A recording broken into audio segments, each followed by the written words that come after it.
Hi everyone, I want to do this video today about the sacred fool and what that means as an empath.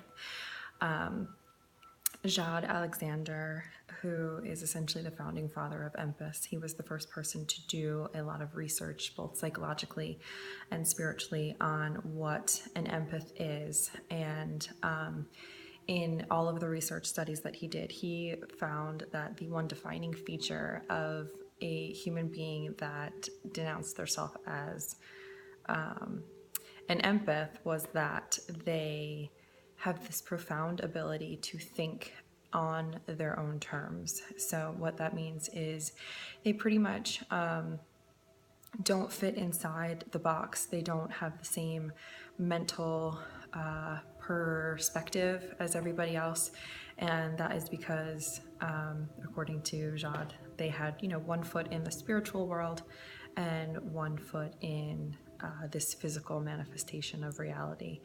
And a lot of us, a lot of people come to me and they're like, I feel like I'm crazy. I think I'm crazy. People call me crazy.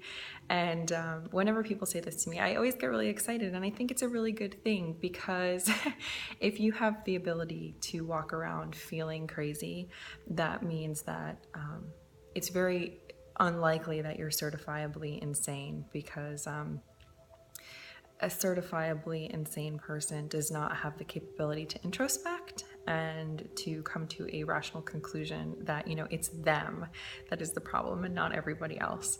So if you're walking around thinking that you're crazy, it's a good sign. So anyway, as empaths, we are here for grandeur purpose. We are here to change and rise, humanity. And there is a lot of societal expectation, societal standards that don't allow for emotion to be shown, for feelings to be understood.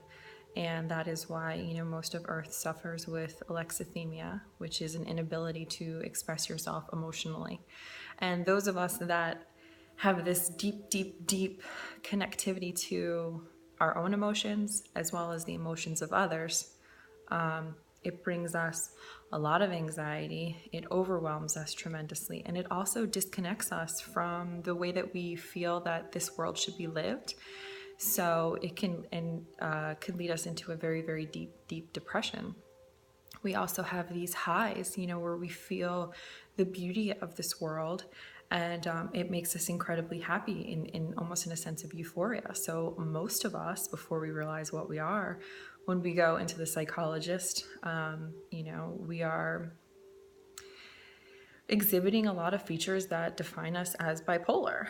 And really, we don't necessarily have a mental disability or a mental defect. We just have a mental difference. We see, feel, and interpret and process the world on a completely different perspective, a completely different playing field that is way outside the box of normality, which is what a lot of mental disorders are categorized in diagnosing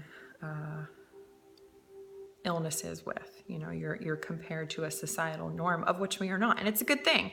It's a good thing because we are here to change what societal perception of normal is, and we are here to encourage and motivate and break through this world where we feel like being emotionally vulnerable is bad, and is considered weak, because it takes an incredible amount of strength, both physically, mentally, emotionally, spiritually, to be a human being that is living in alignment with their highest self, which is all forgiving and of compassion, and is living their life with empathy as